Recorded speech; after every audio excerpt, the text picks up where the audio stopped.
Electrostatics में हम लोगों को साधारणतः एक चार्ज डिस्ट्रीब्यूशन दिया होता है और इलेक्ट्रिक फील्ड्स जानने के लिए हम इक्वेशंस लिखते हैं, कोशिश करते हैं।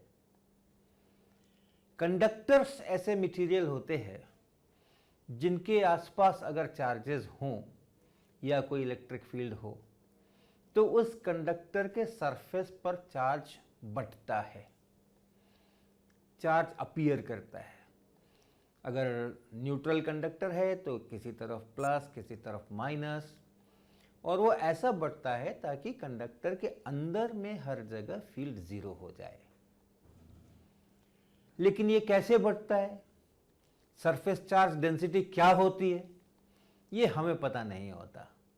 जो बहुत ही सिमेट्रिक केसेस हों तो शायद पता बहुत आसानी से हो जाए, अन्यथा हमें इस बात का पता नहीं होता कि वो मेटल कैसे चार्ज को बांटेगा ताकि अंदर का फील्ड वो जीरो कर सके। लेकिन तब भी हमें इलेक्ट्रिक फील्ड की ज़रूरत होती है, तो उसको निकालने का एक बहुत ही रोचक तरीका है जिसको हम लोग कहते हैं मेथड ऑफ इमेजेस। तो आज हम उसके बारे में चर्चा करेंगे। तो पहले उसकी थोड़ी तैयारी कर लें। इलेक्ट्रोस्टैटिक्स में हम लोग जो समीकरण लिखते हैं, डाइवर्जेंस ऑफ इलेक्ट्रिक फील्ड ये बराबर रो बटा एप्सिलॉन नॉट, ऐसा, और इलेक्ट्रिक फील्ड खुद जो है वो किसी स्केलर फंक्शन का ग्रेडियंट, ऐसा, और इन दोनों को अगर एक साथ मिला दे तो बनेगा divergence of gradient of v बराबर minus rho over epsilon not. इसको हम लोग लिखते हैं डेल स्क्वायर v बराबर minus rho over epsilon not. इसको पॉसा इक्वेशन कहते हैं। और अगर ये रो ज़ीरो हो जाए, अगर ये रो ज़ीरो हो जाए तो डेल स्क्वायर v बराबर ज़ीरो, इसको कहते हैं लैप्लास इक्वेशन। इस इक्वेशन की अपनी खूबी है, बहुत सारी खूबी है, और ये केवल इलेक्ट्रोस्टैटिक्स में ही नहीं आता है, और भी बहुत जगह आता है, हीट ट्रांसफर में आता है, डिफ्यूजन्स में आता है, कई जगह आता है। तो इसकी जो प्रॉपर्टीज़ हैं बहुत ही सुंदर प्रॉपर्टीज़ हैं, लेकिन हम उसको इलेक्ट्रोस्टैटिक्स के ही माध्यम से सीखेंगे। तो पहले हम लोग एक परिस्थिति की कल्पना करते हैं जिसमें एक आयतन है, एक वॉल्यूम है, एक क्षेत्र है, रीजन है एक, और वो उसका कोई सरफेस है, उस सरफेस से के अंदर में वो रीजन है, वॉल्यूम है, और इसके अंदर में कोई चार्ज नहीं है। बाहर चार्जेस हो सकते हैं, इसके सरफेस पर चार्जेस हो सकते हैं, लेकिन अंदर में कोई चार्ज नहीं है। रो बराबर ज़ीरो है, और रो बराबर ज़ीरो होने का मतलब है कि जो लैप्लास इक्वेशन है ये काम कर रहा है, डेल स्क्वायर v बराबर ज़ीरो है। अब यहां सरफेस पर कुछ पोटेंशियल्स हो सकते हैं, अंदर के पॉइंट्स पर भी कुछ पोटेंशियल्स हो सकते हैं, बाहर के पॉइंट पर भी कुछ पोटेंशियल्स होंगे। हम ये बताना चाहते हैं कि इस पोटेंशियल का जो मैक्सिमम है या मिनिमम है वो इसके अंदर में कहीं पर मैक्सिमम या मिनिमम नहीं हो सकता है। अगर आप किसी पॉइंट पर देखें और कहें कि अपने आसपास में यहाँ सबसे ज़्यादा पोटेंशियल है, तो वैसा नहीं हो सकता है। क्या आर्ग्यूमेंट है? तो अंदर में कोई पॉइंट सोचिए, और यहाँ पे अगर पोटेंशियल मैक्सिमम है और पोटेंशियल जिस दिशा में घटता है सबसे तेजी से, उसी दिशा में इलेक्ट्रिक फील्ड होते हैं। तो अगर पोटेंशियल बाकी सब जगह घट रहा है तो इसका अर्थ है अगर हमने यहाँ पर एक छोटा सा गॉसियन सरफेस टाइप बना लिया तो इलेक्ट्रिक फील्ड जो है वो यहाँ से बाहर ही निकल रहा है, अंदर नहीं घुस रहा है कहीं पे भी, क्योंकि पोटेंशियल घट रहा है। यहाँ से इधर जाते हैं तो भी पोटेंशियल घटता है, इधर जाते हैं तो भी पोटेंशियल घटता है। तो अगर सब तरफ पोटेंशियल घट रहा होगा तो छोटा सा अगर हमने गॉसियन सरफेस बनाया इस पॉइंट के अबाउट, फ्लक्स यहाँ पर पॉजिटिव होगा, और इसलिए यहाँ पे एक पॉजिटिव चार्ज होना पड़ेगा, लेकिन चार्ज तो है नहीं अंदर में। तो इसलिए यहाँ का पोटेंशियल अपने आसपास से मैक्सिमम नहीं हो सकता है, इसी तरह मिनिमम भी नहीं हो सकता है। तो क्या कंक्लूजन निकला? कंक्लूजन ये निकला कि अगर डेल स्क्वायर v जीरो हो, ये लैप्लास इक्वेशन की खूबी है, अगर डेल स्क्वायर v बराबर जीरो हो किसी रीजन में, तो potential can not be maximum और मिनिमम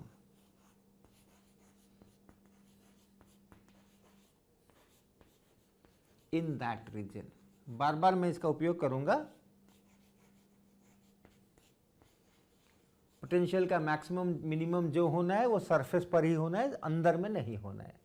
इसको आप ऐसे भी समझ सकते हैं, अगर कोई पॉइंट है तो वहाँ इलेक्ट्रिक फील्ड अगर है तो एक फील्ड लाइन होगी वहाँ से, और फील्ड लाइन ना अंदर टर्मिनेट हो सकती है ना अंदर से ओरिजिनेट हो सकती है, इसलिए चलेगी तो कहीं ना कहीं सरफेस पर ही जाकर के ये ख़त्म होगी और कहीं ना कहीं सरफेस से ही आई होगी। तो हम इस दिशा में बढ़ते हैं तो पोटेंशियल घटता है, उल्टी दिशा में चलते हैं तो पोटेंशियल बढ़ता है। तो कोई भी पॉइंट ले ले, अगर हम इधर चल रहे हैं तो घट रहा है, उधर चल रहे हैं तो बढ़ रहा है, अर्थात ये अपने लोकल में ये मैक्सिमम या मिनिमम नहीं है। तो इस तरह से हम इस रिजल्ट को याद रखेंगे। अब हम एक स्थिति की कल्पना कर रहे हैं जिसमें कि जो सरफेस पर पोटेंशियल है वो सब जगह जीरो है ऑन द सरफेस।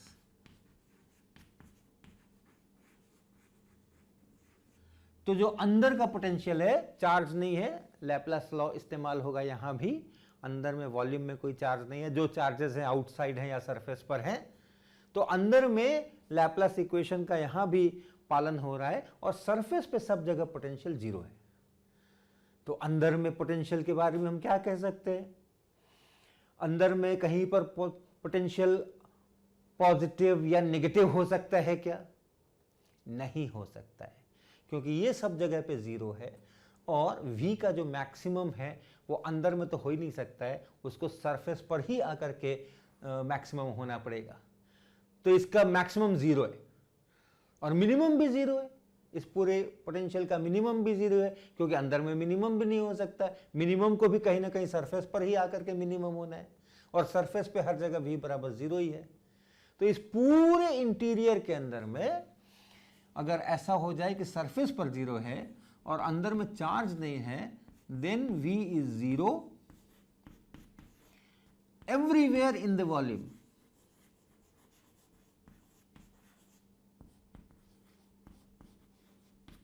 सरफेस पर तो v बराबर जीरो है ही, उसके अलावा अंदर में भी जो वॉल्यूम है उसके अंदर में भी सब जगह v को जीरो होना ही पड़ेगा, क्योंकि हम पहले ही दिखा चुके हैं कि जो v है पोटेंशियल है वो चार्ज फ्री रीजन में मैक्सिमाइज नहीं कर सकता, मिनिमाइज नहीं कर सकता, उसका मैक्सिमम मिनिमम हमेशा सरफेस पर ही होता है। तो इसलिए ऐसा। अब यहां से एक और इसको आगे बढ़ाते हैं। मान ले हमारे पास में एक चार्ज फ्री रीजन है और यहां पर सरफेस पर पोटेंशियल कांस्टेंट नहीं है, लेकिन हर पॉइंट पर मालूम है। तो जो ऊपर का पोटेंशियल है v एट सरफेस, ऐसे लिख सकते हैं, v at surface is given v not, known function, known at all points on the surface।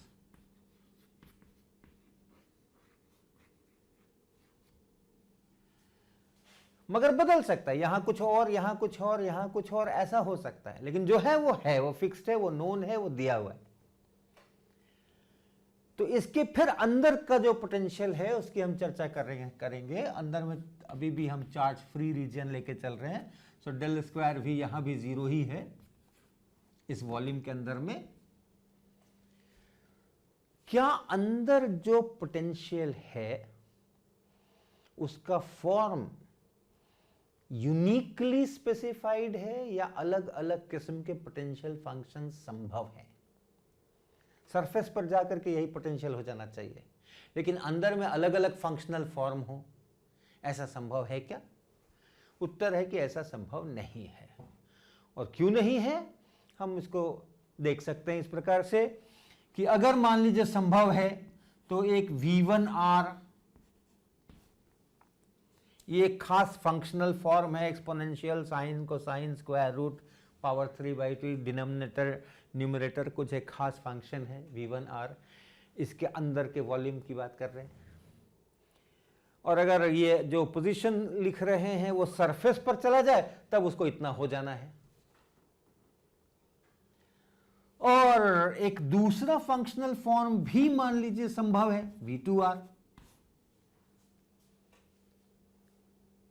ये अलग फंक्शनल फॉर्म है, ये अंदर वॉल्यूम के अंदर जो पोटेंशियल है हो सकता है ऐसा बदल रहा हो।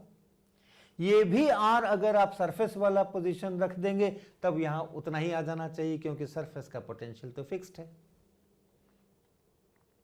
तो ऐसा अगर अलग अलग दो फंक्शंस हम लोग सोचें कि अंदर में हो सकते हैं या दो से ज्यादा हो सकते हैं, तो हम एक तीसरा फंक्शन डिफाइन करते हैं v3r, जो v1r माइनस v2r ऐसे है। तो आप देखिए डेल स्क्वायर v3 क्या होगा, वॉल्यूम के अंदर डेल स्क्वायर v3 होगा del square v1 minus del square v2। लेकिन ये अलग से जीरो है, डेल स्क्वायर v1 जीरो है, क्योंकि del square v is zero. तो अगर अंदर में कोई पोटेंशियल फंक्शन है जो संभव है तो उसका डेल स्क्वायर तो जीरो होना चाहिए, क्योंकि चार्ज नहीं है अंदर।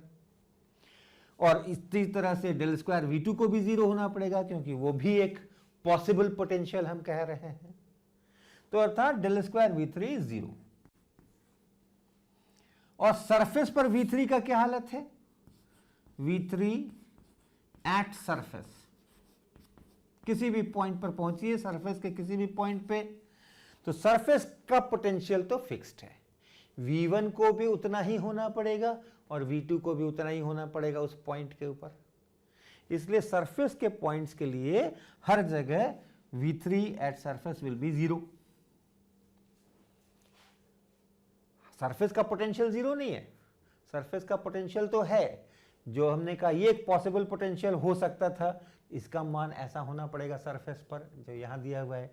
ये एक पॉसिबल पोटेंशियल हो सकता था, तो इसका भी मान सरफेस पे जाएंगे तो इतना होना पड़ेगा।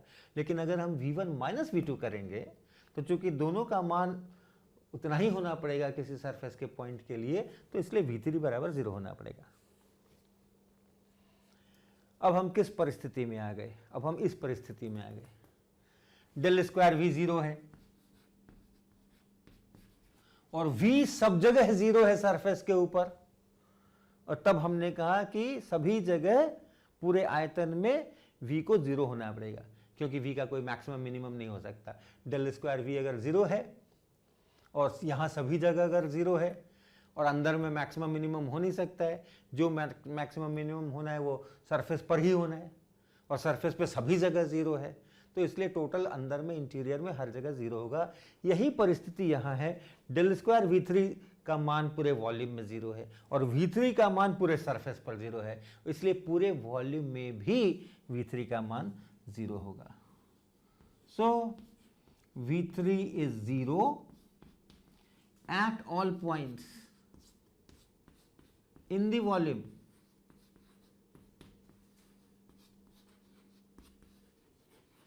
अर्थात इस पूरे इंटीरियर में भी v1r बराबर v2r।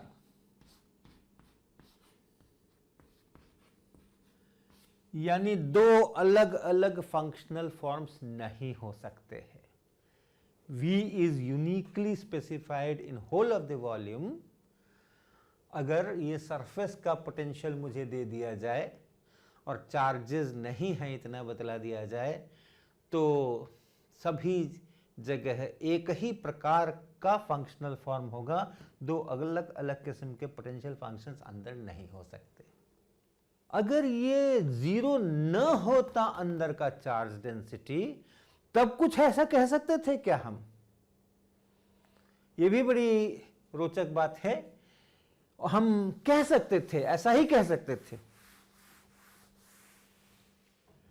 मानिए कि आपके पास में एक रीजन है, एक वॉल्यूम है, उसमें इस वॉल्यूम में चार्ज डेंसिटी दी हुई है, इज गिवन जीरो नहीं है, जरूरी नहीं है कि जीरो हो, लेकिन नोन है, पता है कि चार्ज डेंसिटी कितनी है अंदर में, इसके वॉल्यूम में। और सरफेस के ऊपर पोटेंशियल दिया हुआ है, V equal to V naught R at the surface. Surface का पोटेंशियल पता है, स्पेसिफाइड है, और उस रीजियन के अंदर की चार्ज डेंसिटी स्पेसिफाइड है। तो वैसी हालत में हमारा क्लेम है कि अंदर में एक ही प्रकार का पोटेंशियल फंक्शन हो सकता है, यूनिकली डिफाइंड है वो पोटेंशियल फंक्शन, दो अलग अलग किस्म के फंक्शनल फॉर्म्स नहीं हो सकते हैं। और हम इसी विधि का उपयोग करेंगे, इसी विधि का। अगर दो अलग अलग किस्म के पोटेंशियल्स हो सकते तो मान लीजिए कि वो V1R और V2R हैं, और उसी तरीके से V1R और V2R है मान लीजिए, और वैसा ही V3R डिफाइन करें, V3R बराबर V1R माइनस V2R। तो डेल स्क्वायर V3 क्या होगा? ये होगा डेल स्क्वायर V1 और माइनस डेल स्क्वायर V2। ये हम सब आयत के वॉल्यूम के अंदर की बात कर रहे हैं, इंटीरियर की बात कर रहे हैं, इस रीजन की बात कर रहे हैं जिसका ये बाउंड्री सरफेस है। बाउंड्री सरफेस पे पोटेंशियल मालूम है। तो डेल स्क्वायर V1 क्या होगा? अगर V1 एक पॉसिबल पोटेंशियल फंक्शन है इनसाइड के लिए, तो डेल स्क्वायर V1 होगा minus rho over epsilon not.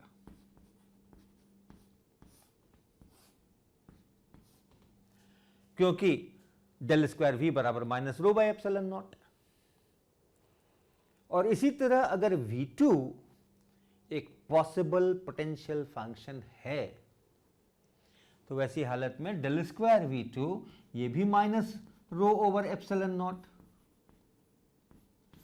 और चूंकि चार्ज डिस्ट्रीब्यूशन हमें दिया हुआ है, रो हमारा फिक्स्ड है, मालूम है हमें कि कितना चार्जेस कहां पड़े हैं, तो ये रो और ये रो एक ही है, तो इसलिए ये बराबर 0। तो डेल स्क्वायर V3 बराबर 0।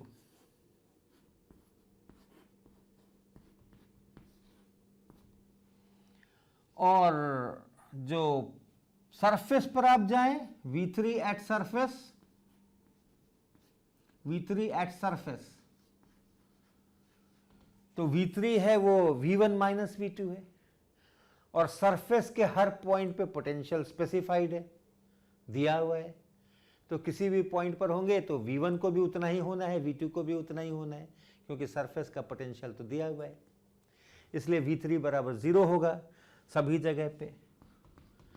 तो हम उसी लैप्लेस इक्वेशन, उसी बाउंड्री कंडीशन पर पहुंच गए कि जैसा हमने कहा था, अगर डेल स्क्वायर V 0 हो और जो पोटेंशियल है वो यहां पर दिया हुआ हो, तो हम उसको यूनिकली डिफाइन करते हैं। और वो पोटेंशियल अगर 0 हो सभी जगह, सबसे पहले जो हमने किया था, अगर यहां सभी जगह पोटेंशियल 0 हो और डेल स्क्वायर V भी 0 हो और V सरफेस पे सभी जगह 0 हो, तो अंदर भी सभी जगह V को 0 होना पड़ेगा, क्योंकि अगर डेल स्क्वायर V 0 है तो V का मैक्सिमम या मिनिमम तो सरफेस पर ही हो सकता है। यहां पर वही परिस्थिति हो रही है, सरफेस पे सब जगह V3 बराबर 0 है और डेल स्क्वायर V3 अंदर में 0 है, और इसलिए V3 को सब जगह 0 होना पड़ेगा, इंटीरियर में भी। और V3 को सब जगह अगर 0 होना पड़ा तो V1 बराबर V2 हो गया। वह सेम लॉजिक, V1 बराबर V2। तो एक ही यूनिक पोटेंशियल फंक्शन हो सकता है। अगर चार्जेस भी दिए हुए हैं किसी रीजन में और उसकी जो बाउंड्री है, जो सरफेस है, वहां पर पोटेंशियल्स दिए हुए हैं, तो एक ही प्रकार का पोटेंशियल फील्ड हो सकता है उस रीजन में, और इसलिए एक ही प्रकार का इलेक्ट्रिक फील्ड हो सकता है उस रीजन के अंदर में, क्योंकि पोटेंशियल से तो इलेक्ट्रिक फील्ड बन जाता है। इसको हम लोग यूनिकनेस थ्योरम कहते हैं।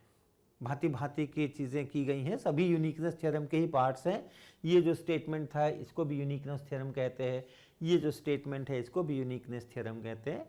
और एक दूसरा भी वैरायटी है यूनिकनेस थ्योरम का जिसकी मुझे अभी ज़रूरत नहीं है, जिसमें अगर इलेक्ट्रिक फील्ड का नॉर्मल कंपोनेंट सरफेस पर दिया हो, v दिया नहीं है लेकिन इलेक्ट्रिक फील्ड का नॉर्मल कंपोनेंट दिया है और बाउंड्री पर पोटेंशियल दिया हुआ है, तो भी अंदर का जो पोटेंशियल फंक्शन है वो यूनिक होता है। ये भी यूनिकनेस थ्योरम है जिसकी हम ज़रूरत हमें अभी फ़िलहाल नहीं है। तो इतनी बातें आप ध्यान रखें, और ख़ास करके ये बात आप ध्यान रखें जो लास्ट में मैंने किया है। अब हम मेथड ऑफ इमेजेस बताने के लिए हमारी तैयारी पूरी हो चुकी है और इसके आधार पे हम अब उस प्रॉब्लम को स्टेट करेंगे। मान लीजिए कि हमारे पास कुछ चार्जेस हैं दिए हुए, Q1 चार्ज यहाँ है, Q2 वहाँ है, Q3 यहाँ है, कुछ चार्जेस हैं और उन चार्जेस के कारण से इलेक्ट्रिक फील्ड है और पोटेंशियल है। अब हम एक क्लोज सरफेस खोजते हैं जो इन चार्जेस के कारण से सेम पोटेंशियल पर हो, इक्वी पोटेंशियल सरफेस। तो मान लीजिए कि ये एक सरफेस हमने ढूंढा जो इक्वी पोटेंशियल सरफेस है। यहाँ पे सब जगह पोटेंशियल बराबर है, इसके सरफेस पे सब जगह पोटेंशियल बराबर है। So this has some V which is constant on the surface.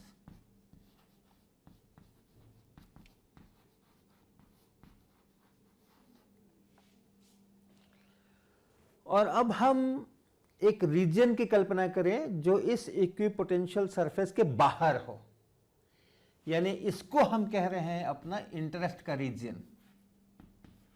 ये जो है ये मेरे इंटरेस्ट का रीजन है। ये वॉल्यूम, इस सरफेस के बाहर जितना आयतन है पूरे स्पेस में, वो है हमारा रीजन जिसकी हम बात करेंगे। और इस रीजन की बाउंड्री कहाँ है? इस रीजन की एक तो बाउंड्री यही इक्विपोटेंशियल सरफेस हो गया जहां पर आकर ये रीजन खत्म हो जाता है, और दूसरी तरफ अगर हम दूसरे साइड बढ़ते हैं तो इसकी दूसरी बाउंड्री इन्फिनिटी पर है। तो इस रीजन की जो बाउंड्री है, बाउंड्री सरफेस,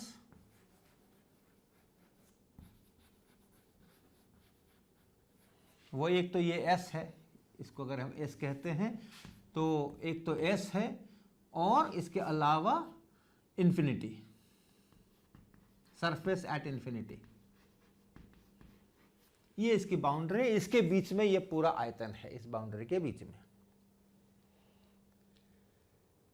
अब हम एक ऐसा करते हैं प्रोजेक्ट कि हम एक कंडक्टर कंस्ट्रक्ट करते हैं, एक मेटल का ऑब्जेक्ट कंस्ट्रक्ट करते हैं, और उस ऑब्जेक्ट का जो सरफेस है वो सरफेस ठीक वैसा ही होना चाहिए जैसा कि ये इक्विपोटेंशियल सरफेस, इसकी जैसी शक्ल, जितना इसका आकार, जिस प्रकार की इसकी ज्योमेट्री है इस इक्विपोटेंशियल सरफेस की, ठीक ठीक वैसा ही उस मेटल ब्लॉक के सरफेस की भी ज्योमेट्री, उसके भी शेप, सब कुछ वैसा होना चाहिए। ऐसा अगर हम एक मेटल ब्लॉक बनाते हैं और बनाकर उसको हम ठीक यहां पर लाकर फिट कर देते हैं, तो आप ये कल्पना करो कि ये बाकी सारे चार्जेस जो हैं उनको हमने छेड़ा नहीं और एक मेटल ब्लॉक को ला करके हमने यहाँ पे रख दिया। तो हमने ला करके ये मेटल कंडक्टर यहाँ पे रख दिया। अब उसके अंदर के चार्जेस का क्या हो गया अभी हम बताएंगे। तो ये चूंकि कंडक्टर है तो इस पूरे का कोई पोटेंशियल होगा, एक सिंगल पोटेंशियल, क्योंकि कंडक्टर है तो सभी जगह एक ही पोटेंशियल होगा। तो इस पूरे सरफेस का एक पोटेंशियल होगा, वॉल्यूम का भी वही पोटेंशियल होगा, कोई एक पोटेंशियल होगा। अगर हमने इसके ऊपर थोड़ा चार्ज डाल दिया तो वो पोटेंशियल बदल जाएगा, रहेगा सब जगह एक ही, लेकिन उसका वैल्यू बढ़ सकता है। पॉजिटिव चार्ज डाला तो, नेगेटिव चार्ज डाला तो घट भी सकता है। तो आप सोचिए कि हमने इसके ऊपर ऐसा चार्ज डाला, इतना चार्ज डाला, ताकि इसका पोटेंशियल उतना ही हो गया जितना कि यहां इस इक्विपोटेंशियल सरफेस पर था। क्योंकि हमने शुरुआत की थी इक्विपोटेंशियल सरफेस से, तो वहां कुछ पोटेंशियल था, उतना पोटेंशियल इसका हमने बना दिया इस पर चार्ज डाल करके। और मान लीजिए कि हमें Q चार्ज डालना पड़ा और ये पोटेंशियल उतना ही हो गया जितना कि पहले था। यहां अगर V0 था तो यहां भी V0 हो गया। ये इस सरफेस पे था V0, ये इस कंडक्टर के सरफेस पर है। लेकिन ध्यान रखिए, ये कंडक्टर की जो शक्ल है, सूरत है, उसका जो सरफेस है, वो सरफेस ठीक वैसा ही हमने बनाया है जैसा यहां इस इक्विपोटेंशियल सरफेस का है। अब आप विचार कीजिए इस रीजन के बारे में। इस मेटल कंडक्टर के बाहर जो रीजन है इसको देखिए, यहां इस इक्विपोटेंशियल सरफेस के बाहर जो रीजन है उसको देखिए। इस रीजन में जो चार्ज डिस्ट्रीब्यूशन है, इस रीजन में जो चार्जेस हैं, वो यहां और यहां बिल्कुल आइडेंटिकल हैं। हमने उसके अंदर में कोई भी छेड़छाड़ नहीं की है। जहां Q1 था वहीं Q1 है, जहां Q2 था वहीं Q2 है, जहां Q7 था वहीं Q7 है, इत्यादि। तो चार्ज जो है वो इस पूरे रीजन में दोनों में सेम है। सब आप लिख सकते हो row is same, row R is same.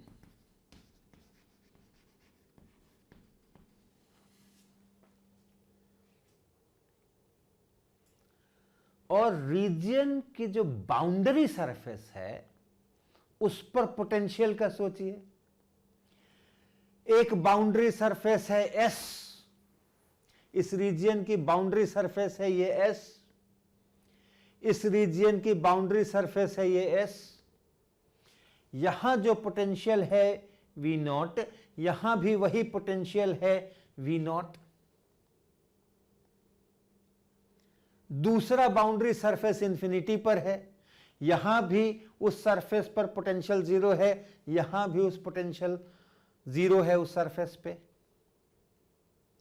तो अर्थात इन दोनों की अगर हम तुलना करते हैं तो जो चार्ज डिस्ट्रीब्यूशन है वो स्पेसिफाइड है, उसमें परिवर्तन नहीं है। और जो पोटेंशियल एट द सरफेस है, V एट द सरफेस, किसका सरफेस? इस रीजन का सरफेस, यानी दोनों मिला दीजिए, ये SB और इंफिनिटी भी। V eight the surface is also same.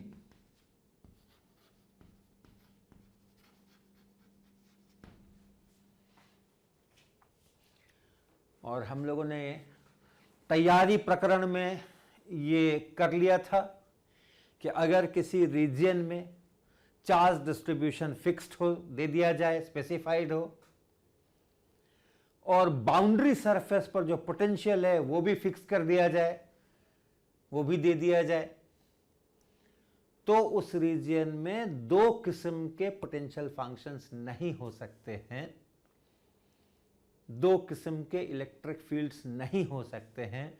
The fields get specified uniquely. अर्थात यहां जो इलेक्ट्रिक फील्ड या पोटेंशियल होगा इस परिस्थिति में, यहां भी वही इलेक्ट्रिक फील्ड पोटेंशियल होगा इस परिस्थिति में। तो ये सारा ऑपरेशन करने से इस सरफेस, इस इक्विपोटेंशियल सरफेस के बाहर जो रीजन हमने देखा, उस रीजन में इलेक्ट्रिक फील्ड में परिवर्तन नहीं आएगा। जो इलेक्ट्रिक फील्ड यहां था वही इलेक्ट्रिक फील्ड वहां रहेगा, जो पोटेंशियल यहां था वही पोटेंशियल वहां रहेगा। अब ये कैपिटल Q कितना डालना पड़ेगा हमें इस V0 को लाने के लिए? तो उसको जानने के लिए हम एक छोटा सा गॉसियन सरफेस बनाते हैं जो इसको ठीक बगल से और ऐसे इन्वेलप करे, इसके ठीक बाहर से ऐसा एक क्लोज सरफेस बनाए इसके जस्ट बाहर बाहर से।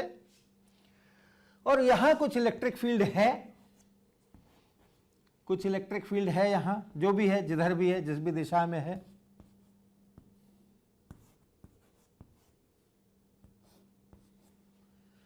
और हम उसका फ्लक्स लिखें, E डॉट डी ए उस सरफेस पर लिखें, गॉसियन सरफेस पे, तो वो होगा जो इसके भीतर में चार्जेस हैं उनका जोड़ और बटा एप्सिलॉन नॉट। यहां भी वैसा ही करें, वही गॉसियन सरफेस यहां भी बनाएं। याद रखिएगा ये सरफेस ठीक वैसा ही है जैसा पिछले फिगर में है, वैसा ही गॉसियन सरफेस यहां भी बनाएं और यहां भी फ्लक्स लिखें E डॉट डी ए, और ये होगा कैपिटल Q बटा एप्सिलॉन नॉट। लेकिन ये जो इलेक्ट्रिक फील्ड है ये तो इन सभी बिंदुओं पर उतना ही है जितना कि यहां करस्पॉन्डिंग यहां उन बिंदुओं पर है, क्योंकि बाहर का इलेक्ट्रिक फील्ड तो बदला नहीं। और जो डीए वेक्टर है वो डीए वेक्टर भी जैसा यहां है वैसा ही डीए वेक्टर यहां भी है, क्योंकि शक्ल सेम है। तो ये जो E डॉट डी ए का इंटीग्रल है इस पूरे सरफेस पे, और यहां जो E डॉट डी ए का इंटीग्रल है, वो दोनों तो बराबर हैं। और इस कारण ये कैपिटल Q इस टोटल चार्ज जो इस इक्विपोटेंशियल सरफेस के अंदर था उसके बराबर है। Q का मतलब हो गया समेशन इनसाइड वाला चार्ज। तो हम अपने स्टेटमेंट को फिर से अब एक बार और दोहराते हैं। अगर हमारे पास कोई चार्ज डिस्ट्रीब्यूशन दिया हुआ है और उसके कारण से हमने कोई एक इक्विपोटेंशियल सरफेस को आइडेंटिफाई किया है, और अगर हम एक उसी शक्ल का कंडक्टर लाकर वहां फिट कर दें और इक्विपोटेंशियल सरफेस के अंदर में जितने चार्जेस थे उनको उस कंडक्टर के ऊपर डाल दें, तो इस पूरी प्रक्रिया में इस इक्विपोटेंशियल की सरफेस के बाहर के रीजन में इलेक्ट्रिक फील्ड या पोटेंशियल में कोई परिवर्तन नहीं होगा। ये हमारी रेसिपी है, ये हमारा मेथड है, प्रोसेस है, जिसको कि हम ध्यान में रखेंगे और एक उदाहरण के द्वारा हम स्पष्ट करेंगे कि इस रिजल्ट का कैसे हम फायदा उठा सकते हैं इलेक्ट्रिक फील्ड निकालने में एक कंडक्टर के प्रेजेंस में जिस पर चार्ज डिस्ट्रीब्यूशन मुझे पता ही नहीं है।